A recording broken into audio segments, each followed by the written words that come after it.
ಪ್ರಭುಗಳು. ಇವರ ಕಾಲ 1486ರಿಂದ 1534 ಅಷ್ಟೇ, 15ನೇ ಶತಮಾನ ಅಂತ ಹೇಳ್ಬೋದು.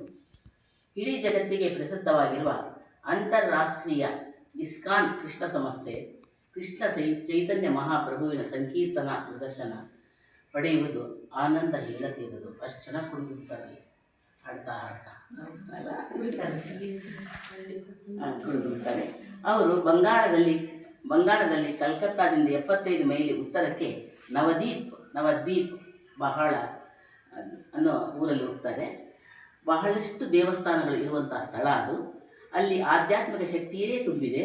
ಯಾರು ಎಂದು ನೋಡಿದಾಗ ನವದ್ವೀಪದಿಂದ ಬಂದಂತಹ ಚೈತನ್ಯ ಪ್ರಭುಗಳು ಶ್ರೀರಾಮಕೃಷ್ಣರಲ್ಲಿ ಐಕ್ಯರಾಗುತ್ತಾರೆ. ಅಂತರ್ದೃಷ್ಟಿಯಿಂದ ಅವರಿಗೆ ಕಂಡುಬರುತ್ತದೆ. ರಾಮಕೃಷ್ಣರನ್ನು ಬಂದಿರ್ತಾರೆ, ಅವರಲ್ಲಿನೂ ಐಕ್ಯವಾಗಿದೆ ಅಂತ ಅವ್ರದ್ದು ಒಂದು ಸನ್ನಿವೇಶ ಇದೆ, ಭಾಳನೇ ಇದೆ ರಾಮಕೃಷ್ಣ ಜೊತೆಗೆ ಅವರ ಒಡನಾಟ. ಇವರು ತಾಯಿ ಹೆಸರು ಸಾಚಿ ದೇವಿ. ಇವರಿಗೆ ಹಿರಿಯ ಮಗನಾದಂತಹ ಅವರ ಅಣ್ಣ ಇರ್ತಾನೆ ವಿಶ್ವರೂಪ ಎಂದು. ಇವರ ಪ್ರಭುಗಳ ಹೆಂಡತಿ ಹೆಸರು ಲಕ್ಷ್ಮೀಪ್ರಿಯ. ಇವರ ಜನ್ಮನಾಮ ಚೈತನ್ಯ ಪ್ರಭುಗಳ ಜನ್ಮನಾಮ ವಿಶ್ವಾಂಬರ ಮಿಶ್ರ. ಅವರಣ್ಣಂದು ವಿಶ್ವರೂಪ, ಇವರದ್ದು ವಿಶ್ವಾಂಬರ ಮಿಶ್ರ. ಬೇವಿನ ಮರದದೇ ಇವರ ಜನನವಾಯಿತಂತೆ, ಅದು ಕಥೆಯಲ್ಲಿದೆ. ಜನನವಾಯಿತು, ಅದಕ್ಕೆ ಅಲ್ಲಿ ಜನ ಎಲ್ಲ ನಿಮ್ಮೈ ಅಂತ ಕರೀತಾ ಇದ್ದಂತೆ. ಅದು ನಿಂಬೆ ಅಂತ. ಸ್ವಾಮಿ ಈಶ್ವರಿ ಪುರಿ ಅವರಿಂದ ದೀಕ್ಷೆಯನ್ನು ಪಡೆದರು. ಭಗವಾನ್ ಶ್ರೀಕೃಷ್ಣನ ಅವತಾರ ಎಂದು ಪರಿಗಣಿಸುತ್ತಾರೆ ಇವರನ್ನು. ವಸುದೇವ ಸುತಂದೇವಂ ಕಂಸ ಚಾಣೂರ ಮರ್ದನಂ ದೇವಕಿ ಪರಮಾನಂದಂ ಎಂದು ಪರಿಗಣಿಸುತ್ತಾರೆ. ಇವರು ಜನಪ್ರಿಯಗೊಳಿಸಿರುವ ಕೀರ್ತನೆ ಸಲ್ಲುತ್ತದೆ. ಶ್ರೀಕೃಷ್ಣನನ್ನು ಹೋಲುವ ಲಕ್ಷಣಗಳೊಂದಿಗೆ ಜನಿಸಿದರು. ಪರಮಾತ್ಮ ಶ್ರೀಕೃಷ್ಣನಿದ್ದಂಗೆ ಇದ್ದಾರೆ, ಅವರು ಜನಿಸಿದರು, ಮಕ್ಕಳು ಕೊಟ್ಟಿದ್ದಾರೆ. ನಿನ್ನೆನೂ ಸಹ ಚಂದ್ರಗ್ರಹಣ ಸಾಕ್ಷಿಯಾಗಿದೆ. ಇದನ್ನು ಹಿಂದೂ ವಿದ್ವಾಂಸರು ಶವ ಪರಿಗಣಿಸಿದರು. ನೋಡಿ, ನನ್ನ ಶವ ಎಂದು ಪರಿಗಣಿಸಿದರು. ನಾವು ಗ್ರಹದಲ್ಲಿ ಹುಟ್ಟಿದ್ದೇವೆ, ಗ್ರಹಣದಲ್ಲಿ ಹುಟ್ಟಿದನಪ್ಪ ಅಂತ ಅಂತೀವಿ. ಆ ಥರ ಅಲ್ಲ. ಹಾಗೆ ಎಲ್ಲರೂ ಚೈತನ್ಯ ಪ್ರಭುಗಳು ಬದುಕಿದ್ದು ಕೇವಲ 48 ವರ್ಷ.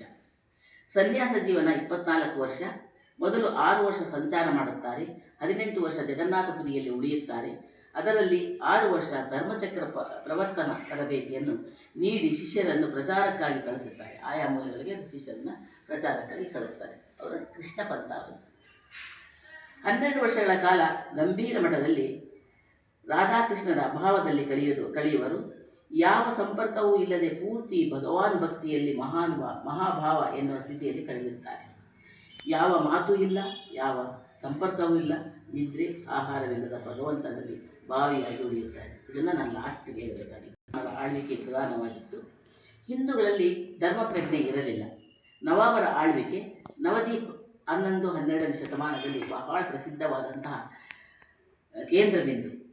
ಅದು ಬಂಗಾಳದಲ್ಲಿ ಸೆಂಟ್ರಲ್ ಪ್ಲೇಸು ನವದೀಪ್ ಅನ್ನೋದು ಈಗಲೂ ಇದೆ. ಭಾರತದ ಪ್ರಮುಖ ವ್ಯಕ್ತಿಗಳಲ್ಲಿ ಆತ ಆಕರ್ಷಿಸುತ್ತಿತ್ತು. ಅದು ಎಲ್ಲ ನ್ಯಾಯಶಾಸ್ತ್ರಬದ್ಧವಾಗಿ ಅಲ್ಲಿ ಬಹಳ ಜನ ಪಂಡಿತರಿದ್ದರು. ಆಕರ್ಷಿಸುತ್ತಿದ್ದು ವಾಣಿಜ್ಯ, ವ್ಯಾಪಾರ, ವಿದ್ಯೆ, ಕಲೆಗೆ ಹೆಸರುವಾಸಿ.